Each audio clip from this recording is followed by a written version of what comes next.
شروع اللہ کے نام سے جو بڑا مہربان نہایت رحم والا ہے۔ الف لام میم را۔ اے محمد صلی اللہ علیہ وآلہ وسلم، یہ کتاب الہی کی آیتیں ہیں اور جو تمہارے پروردگار کی طرف سے تم پر نازل ہوا ہے حق ہے، لیکن اکثر لوگ ایمان نہیں لاتے۔ خدا وہی تو ہے جس نے ستونوں کے بغیر آسمان جیسا کہ تم دیکھتے ہو اتنے اونچے بنائے، پھر عرش پر جا ٹھہرا اور سورج اور چاند کو کام میں لگا دیا، ہر ایک ایک میعاد معین تک گردش کر رہا ہے۔ وہی دنیا کے کاموں کا انتظام کرتا ہے، اس طرح وہ اپنی آیتیں کھول کھول کر بیان کرتا ہے کہ تم اپنے پروردگار کے روبرو جانے کا یقین کرو۔ اور وہ وہی ہے جس نے زمین کو پھیلایا اور اس میں پہاڑ اور دریا پیدا کیے اور ہر طرح کے میووں کی دو دو قسمیں بنائیں۔ وہی رات کو دن کا لباس پہناتا ہے، غور کرنے والوں کے لیے اس میں بہت سی نشانیاں ہیں۔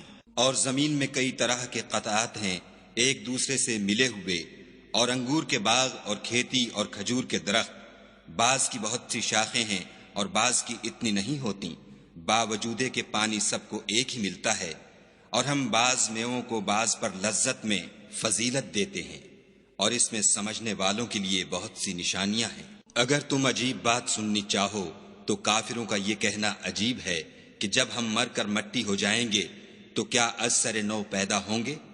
یہی لوگ ہیں جو اپنے پروردگار سے منکر ہوئے ہیں، اور یہی ہیں جن کی گردنوں میں طوق ہوں گے، اور یہی اہل دوزخ ہیں کہ ہمیشہ اس میں جلتے رہیں گے۔ اور یہ لوگ بھلائی سے پہلے تم سے برائی کے جلد خواستگار یعنی طالب عذاب ہیں، حالانکہ ان سے پہلے عذاب واقع ہو چکے ہیں، اور تمہارا پروردگار لوگوں کو باوجود ان کی بے انصافیوں کے معاف کرنے والا ہے، اور بے شک تمہارا پروردگار سخت عذاب دینے والا ہے۔ اور کافر لوگ کہتے ہیں کہ اس پیغمبر پر اس کے پروردگار کی طرف سے کوئی نشانی نازل نہیں ہوئی، سو اے محمد صلی اللہ علیہ وآلہ وسلم، تم تو صرف ہدایت کرنے والے ہو، اور ہر ایک قوم کے لیے رہنما ہوا کرتا ہے۔ خدا ہی اس بچے سے واقف ہے جو عورت کے پیٹ میں ہوتا ہے، اور پیٹ کے سکڑنے اور بڑھنے سے بھی واقف ہے، اور ہر چیز کا اس کے ہاں ایک اندازہ مقرر ہے۔ وہ دانائے نہا و آشکار ہے، سب سے بزرگ اور عالی رتبہ ہے۔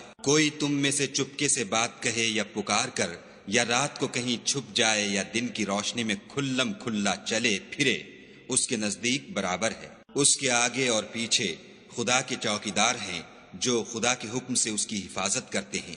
خدا اس نعمت کو جو کسی قوم کو حاصل ہے نہیں بدلتا جب تک کہ وہ اپنی حالت کو نہ بدلے، اور جب خدا کسی قوم کے ساتھ برائی کا ارادہ کرتا ہے تو پھر وہ پھر نہیں سکتی، اور خدا کے سوا ان کا کوئی مددگار نہیں ہوتا۔ اور وہی تو ہے جو تم کو ڈرانے اور امید دلانے کے لیے بجلی دکھاتا اور بھاری بھاری بادل پیدا کرتا ہے، اور رعد اور فرشتے سب اس کے خوف سے اس کی تسبیح و تحمید کرتے رہتے ہیں۔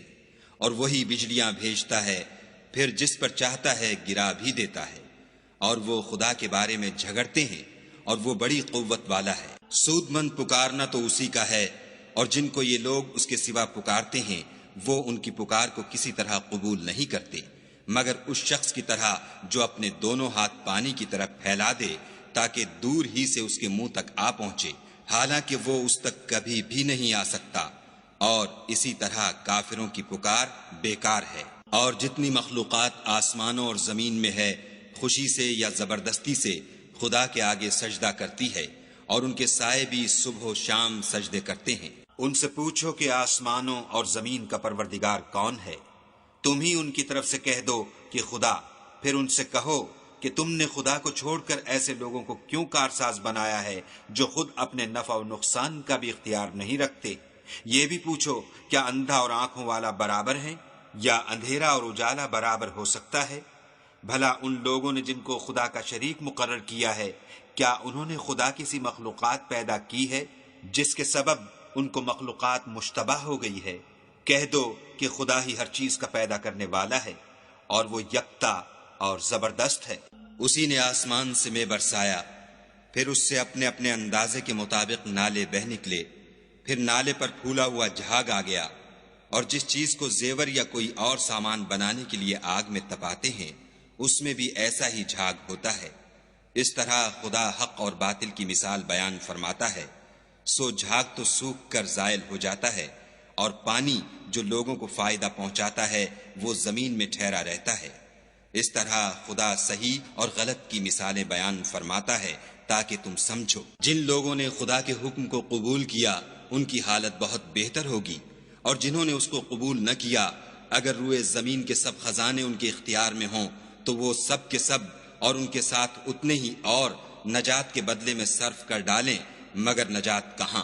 ایسے لوگوں کا حساب بھی برا ہوگا اور ان کا ٹھکانہ بھی دوزخ ہے، اور وہ بری جگہ ہے۔ بھلا جو شخص یہ جانتا ہے کہ جو کچھ تمہارے پروردگار کی طرف سے تم پر نازل ہوا ہے حق ہے، وہ اس شخص کی طرح ہے جو اندھا ہے، اور سمجھتے تو وہی ہیں جو عقل مند ہیں، جو خدا کے عہد کو پورا کرتے ہیں اور اقرار کو نہیں توڑتے، اور جن رشتہ قرابت کے جوڑے رکھنے کا خدا نے حکم دیا ان کو جوڑے رکھتے اور اپنے پروردگار سے ڈرتے رہتے اور برے حساب سے خوف رکھتے ہیں، اور جو پروردگار کی خوشنودی حاصل کرنے کے لیے مصائب پر صبر کرتے ہیں اور نماز پڑھتے ہیں، اور جو مال ہم نے ان کو دیا ہے اس میں سے پوشیدہ اور ظاہر خرچ کرتے ہیں، اور نیکی سے برائی کو دور کرتے ہیں، یہی لوگ ہیں جن کے لیے عاقبت کا گھر ہے، یعنی ہمیشہ رہنے کے باغات جن میں وہ داخل ہوں گے، اور ان کے باپ دادا اور بیویوں اور اولاد میں سے جو نیکوکار ہوں گے وہ بھی بہشت میں جائیں گے،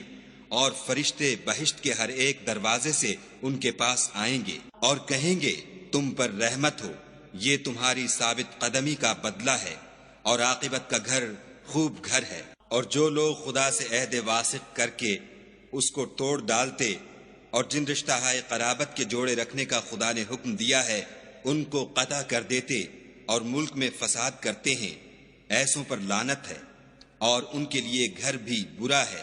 خدا جس کا چاہتا ہے رزق فراخ کر دیتا ہے اور جس کا چاہتا ہے تنگ کر دیتا ہے، اور کافر لوگ دنیا کی زندگی پر خوش ہو رہے ہیں، اور دنیا کی زندگی آخرت کے مقابلے میں بہت تھوڑا فائدہ ہے۔ اور کافر کہتے ہیں کہ اس پیغمبر پر اس کے پروردگار کی طرف سے کوئی نشانی کیوں نازل نہیں ہوئی؟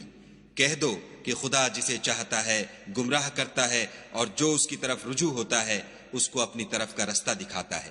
یعنی جو لوگ ایمان لاتے اور جن کے دل یاد خدا سے آرام پاتے ہیں ان کو، اور سن رکھو کہ خدا کی یاد سے دل آرام پاتے ہیں۔ جو لوگ ایمان لائے اور عمل نیک کیے ان کے لیے خوشحالی اور عمدہ ٹھکانہ ہے۔ جس طرح ہم اور پیغمبر بھیجتے رہے ہیں اسی طرح اے محمد صلی اللہ علیہ وآلہ وسلم ہم نے تم کو اس امت میں جس سے پہلے بہت سی امتیں گزر چکی ہیں بھیجا ہے، تاکہ تم ان کو وہ کتاب جو ہم نے تمہاری طرف بھیجی ہے پڑھ کر سنا دو۔ اور یہ لوگ رحمان کو نہیں مانتے، کہہ دو وہی تو میرا پروردگار ہے، اس کے سوا کوئی معبود نہیں، میں اسی پر بھروسہ رکھتا ہوں اور اسی کی طرف رجوع کرتا ہوں۔ اور اگر کوئی قرآن ایسا ہوتا کہ اس کی تاثیر سے پہاڑ چل پڑتے یا زمین پھٹ جاتی یا مردوں سے کلام کر سکتے تو یہی قرآن ان اوصاف سے متصف ہوتا، مگر بات یہ ہے کہ سب باتیں خدا کے اختیار میں ہیں۔ تو کیا مومنوں کو اس سے اطمینان نہیں ہوا کہ اگر خدا چاہتا تو سب لوگوں کو ہدایت کے رستے پر چلا دیتا، اور کافروں پر ہمیشہ ان کے اعمال کے بدلے بلا آتی رہے گی یا ان کے مکانات کے قریب نازل ہوتی رہے گی، یہاں تک کہ خدا کا وعدہ آ پہنچے۔ بے شک خدا وعدہ خلاف نہیں کرتا۔ اور تم سے پہلے بھی رسولوں کے ساتھ تمسخر ہوتے رہے ہیں، تو ہم نے کافروں کو مہلت دی پھر پکڑ لیا، سو دیکھ لو کہ ہمارا عذاب کیسا تھا۔ تو کیا جو خدا ہر متنفس کے اعمال کا نگراں و نگہبان ہے وہ بتوں کی طرح بے علم و بے خبر ہو سکتا ہے؟ اور ان لوگوں نے خدا کے شریک مقرر کر رکھے ہیں، ان سے کہو کہ ذرا ان کے نام تو لو۔ کیا تم اسے ایسی چیزیں بتاتے ہو جس کو وہ زمین میں کہیں بھی معلوم نہیں کرتا، یا محض ظاہری باطل اور جھوٹی بات کی تقلید کرتے ہو؟ اصل یہ ہے کہ کافروں کو ان کے فریب خوبصورت معلوم ہوتے ہیں، اور وہ ہدایت کے رستے سے روک لیے گئے ہیں، اور جسے خدا گمراہ کرے اسے کوئی ہدایت کرنے والا نہیں۔ ان کو دنیا کی زندگی میں بھی عذاب ہے اور آخرت کا عذاب تو بہت ہی سخت ہے، اور ان کو خدا کے عذاب سے کوئی بھی بچانے والا نہیں۔ جس باغ کا متقیوں سے وعدہ کیا گیا ہے اس کے اوصاف یہ ہیں کہ اس کے نیچے نہریں بہہ رہی ہیں، اس کے پھل ہمیشہ قائم رہنے والے ہیں اور اس کے سائے بھی۔ یہ ان لوگوں کا انجام ہے جو متقی ہیں، اور کافروں کا انجام دوزخ ہے۔ اور جن لوگوں کو ہم نے کتاب دی ہے وہ اس کتاب سے جو تم پر نازل ہوئی ہے خوش ہوتے ہیں، اور بعض فرقے اس کی بعض باتیں نہیں بھی مانتے۔ کہہ دو کہ مجھ کو یہی حکم ہوا ہے کہ خدا ہی کی عبادت کروں اور اس کے ساتھ کسی کو شریک نہ بناؤں۔